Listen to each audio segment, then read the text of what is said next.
دو چیزیں امپورٹنٹ تھیں امام حسن عسکری کی زندگی میں جو انہوں نے دیں جانے سے پہلے. ایک آخری امام کی آئیڈینٹی کہ کون ہے اور وہ غیبت میں جانے والا ہے. ایک امام کا بتانا اور ایک یہ کہ وہ غیبت میں چلا جائے گا, وہ اپیئرنس میں نہیں ہوگا.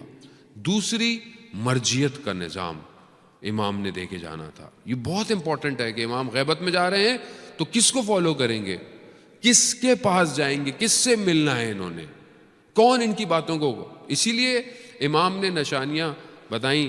ابو الادیان جو شخص تھا جب وہ امام کے پاس سے جائے کہ مولا کو کہا کہ جب تم آؤ گے تو ہم دنیا میں نہیں ہوں گے, تو کہا نشانی بتائیں کہ کیا نشانیاں ہوں گی کہ میں اس کو امام مانوں.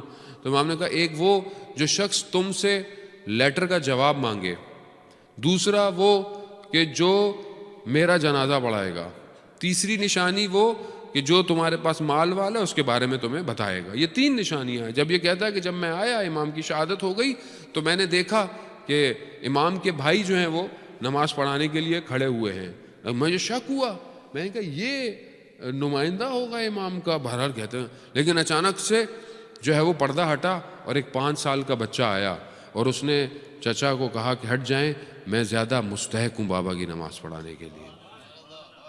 اور پھر اسی وقت انہوں نے کہا اس سے کہ اس لیٹر کا مجھے جواب دو اور ساری چیزیں, یعنی نشانیاں بتا کر جا رہے. یہ بہت امپورٹنٹ تھا امام کے لیے. دشمن پوری کوشش میں تھا کہ کون ہے 12واں, حتیٰ اس نے اتنی اسپائنگ کی ہوئی تھی کہ ان کے گھر میں امام کی وائف یا کوئی پریگننٹ, اور امام کا دنیا میں آنا بالکل ویسے ہی چھپا رہا جیسے حضرت موسیٰ کا دنیا میں آنا چھپا رہا, نہیں پتہ چلنے دیا. مگر امام دنیا میں آئے اور 5 سال کے بعد جب ان کے بابا کی شہادت ہوتی ہے تو غیبت صغرا میں چلے جاتے ہیں. اور پھر امام کے 4 نائب ہیں, 4 خاص نائب ہیں, اور اس کے بعد جو ان کے بعد امام نے کہا کہ اب غیبت کبریٰ یعنی اب ری اپیرنس لمبی ہو جائے گی, میں بعد میں آؤں گا. اور اس کے لیے پھر امام نے, اور لوگ اور شیعہ ذہنی طور پر تیار ہو چکے تھے اس بات کے لیے. آج بھی امام غیبت میں ہے. آج ہمارے پاس علماء اکرام, مراجع اکرام, اگر یہ نہ ہوتے تو ہمارے پاس دین اس شکل میں نہیں ہوتا. یہ یاد رکھیے گا. اٹس ویری ایزی, بڑا آسان ہوتا ہے بات کر لینا کسی مراجع کے اوپر, کسی مرجع تقلید کے اوپر, اور بننا آسان نہیں ہے ایک مرجع کا. خدا حفظ رکھے آیت اللہ عظمیٰ سستانی کو اور آیت اللہ خامنائی اور آیت اللہ مکارم شرازی اور جو ہمارے بڑے مراجع ہیں جن کے ہم لوگ مقلدین ہیں, جن کی ہم تقلید کرتے ہیں. یہ آسان نہیں ہے. انہوں نے اپنی زندگیاں صرف کر دی ہیں اس کام کے لیے, اور ان کا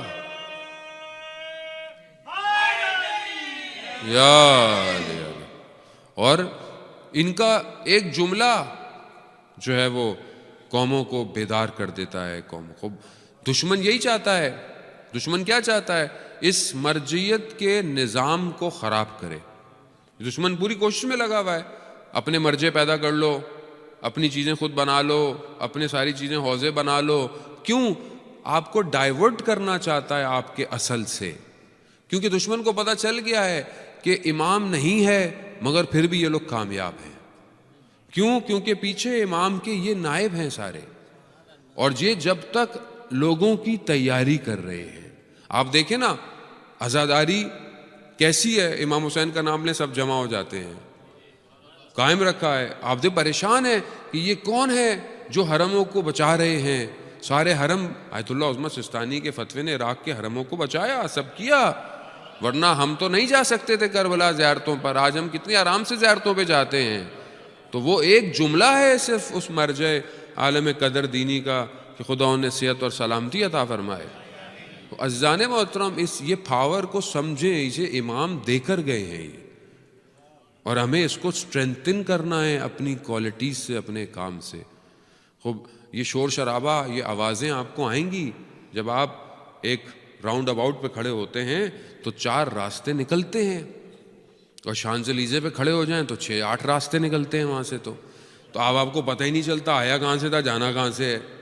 تو یہ آپ دنیا ایسی ہے، یہاں سے آواز آئے گی یہ ہے وہ ہے، یہ مولانا وہ کہہ رہا ہے، یہ مولانا وہ کہہ رہا ہے، یہ مولانا وہ کہہ رہا ہے، یہ کہہ رہا ہے. یہ پہلے کہاں تھے؟ اب کہاں سے آ گئے؟ اب دیکھیں نا، جو ہے وہ مرحوم کلینی جنہوں نے اصول کافی لکھی ہے، اصول کافی حدیثیں جمع کی ہیں، یہ انہوں نے حدیثیں کیا خوابوں میں دیکھی تھیں؟ گاؤں گاؤں دیہات دیہات جا کر جہاں جہاں ایک حدیث ملی ہے جمع کیا ہے مرحوم کلینی نے. یہ ہماری کتابیں جو ہیں ساری باقی، یا علامہ امینی کو دیکھیں جو مولا کائنات پہ کتاب ہے، کہاں کہاں ہندوستان تک گئے. اگر پتہ چلا کوئی حدیث سے کوئی کتاب ہے، کوئی مولا کائنات کے بارے میں کسی نے قصیدہ بھی لکھا ہے تو اس کو جمع کیا، کہاں کہاں جا کر جمع کرتے رہے. لائبریرین کہتا ہے کہ میں بغداد میں جب یہ کتاب خانے میں تھے اتنی خاموشی تھی مجھے پتہ ہی نہیں چلا، میں لائبریری کو بند کر کے چلا گیا، دوسرے دن واپس آیا، میں نے دیکھا بیٹھے ہوئے یہ پڑھ رہے ہیں تو مجھے شرمندگی ہوئی. میں نے کہا آغا مجھے پتا نہیں تھا کہ آپ اندر ہیں، میں بند کر کے چلا گیا. کہا میرے لیے تو بہترین وقت تھا، میں سکون سے پڑھتا رہا. وہیں پر اس زمانے میں ظاہر ہے دوسرا دور ہے، تو ایک فوج میں ایک شخص تھا، اس کا بیٹا مریض ہو گیا، ڈاکٹروں نے جواب دے دیا ڈاکٹروں نے کہا لے جاؤ، یہاں مر جائے یا گھر لے جاؤ. تو اس نے علامہ امینی کو لیٹر لکھا کہ آپ جس مولا کے لیے دنیا میں گھوم کر ان کے لیے چیزیں جمع کرتے ہیں، اسی مولا سے کہہ کر میرے بچہ مجھے واپس دلا دے. اب جب یہ نامہ ملا علامہ امینی، یہ طاقت ہے علماء کی، انہوں نے اس لیٹر کو ٹرن کیا اور پیچھے بسم اللہ الرحمن الرحیم اور لکھا جاؤ تمہیں مولا نے بچہ دیا. یہ کہہ کر ادھر لیٹر کو ادھر بھیجا، خود ابا اڑی اور مولا کے حرم چلے گئے. مولا کے حرم گئے، زیارت جامع کبیرہ پڑھی اور مولا سے کہا مولا ایک حوالہ بھیجا ہے، عزت رکھ لیجئے گا. اللہ اکبر یا رسول اللہ.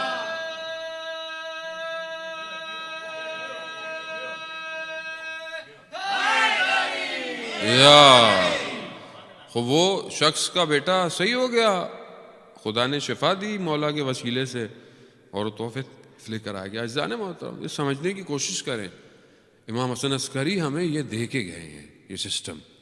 تو ہمیں اس سسٹم کو جب تک ان کا بیٹا نہیں آتا ظاہری دنیا میں ہمیں اس کو سنبھال کر رکھنا. پوری دنیا بہت اسٹریس میں ہے اس سسٹم کی وجہ سے.